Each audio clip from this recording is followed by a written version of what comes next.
वालेकुम फ्रेंड्स, कैसे हैं आप। उम्मीद करती हूँ कि अल्लाह के फजलो करम से ठीक होंगे। फ्रेंड्स, आज हम बना रहे हैं सर्दियों वाली कड़क चाय। इसके लिए हमने एक पैन लिया है।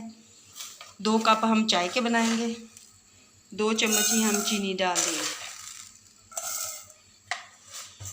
और हल्की आंच पे हम चीनी को करमलाइज़ करेंगे। चीनी को हिलाएंगे नहीं और अच्छे से करमलाइज़ कर लेंगे। फ्रेंड्स, ये देखें हमारी चीनी जो है अच्छे से मेल्ट हो चुकी है और कलर भी चेंज हो चुका है। ये देखें माशाल्लाह से। अब हम इसमें 1 कप पानी का ऐड कर देंगे। फ्रेंड्स, ये देखें हमारी चीनी जो है वो जुड़ी जुड़ी से है। ये अच्छे से हल हो जाएगी जब हमारे पानी को बॉयल आएगा। फ्रेंड्स, ये देखें हमारी चीनी जो है अच्छे से हल हो चुकी है। अब हम इसमें चाय की पत्ती ऐड कर देंगे। आप पत्ती कोई सी भी ऐड कर सकते हैं। मेरे पास ये लिप्टन है, 1 चम्मच मैं ये ऐड कर दूंगी।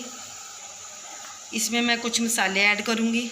सौंफ है मेरे पास, सब्ज़ इलायची है जिसके मैंने बीज निकाल लिए हैं, ये बड़ी इलायची है, दालचीनी का 1 पीस है। ये मैंने 3 छोटे छोटे जो हैं वो पुदीने के पत्ते लिए हैं, इससे बहुत ही अच्छा फ्लेवर आता है। ये मेरे पास 3 लौंग हैं, ये लिए हैं। अब मैं इसे चाय की पत्ती के अंदर डाल दूंगी और हम इसे अच्छे से पका लेंगे। फ्रेंड्स, अगर मेरी वीडियो आपको अच्छी लगे शेयर करें, लाइक करें और अगर मेरे चैनल पर नए हैं तो मेरे चैनल को सब्सक्राइब भी कीजिएगा ताकि हर नई आने वाली वीडियो जो है आप तक पहुंच सके। फ्रेंड्स, अब हम इसमें 2 कप दूध के शामिल कर देंगे। आप कोई सा भी दूध ले सकते हैं, भैंस का हो या गाय का, आप कोई सा भी दूध इस्तेमाल कर सकते हैं। ये चाय बहुत मज़ेदार और टेस्टफुल बनती है। फ्रेंड, ये देखें हमारी चाय जो है उसको बॉयल आ गया है, अब पकना शुरू हो गई है।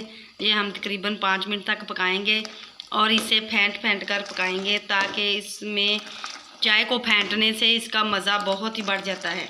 हमारी कड़क चाय बन चुकी है। अब हम इसे कप में निकाल लेते हैं। आप देख सकते हैं कि हमारी चाय बहुत ज़्यादा पक चुकी है। ये बहुत ही मज़ेदार और टेस्टफुल है। अब हम इसे एक कप के अंदर निकाल लेते हैं। अब हम कल मिलेंगे एक और नई वीडियो के साथ। अल्लाह हाफिज़, बाय।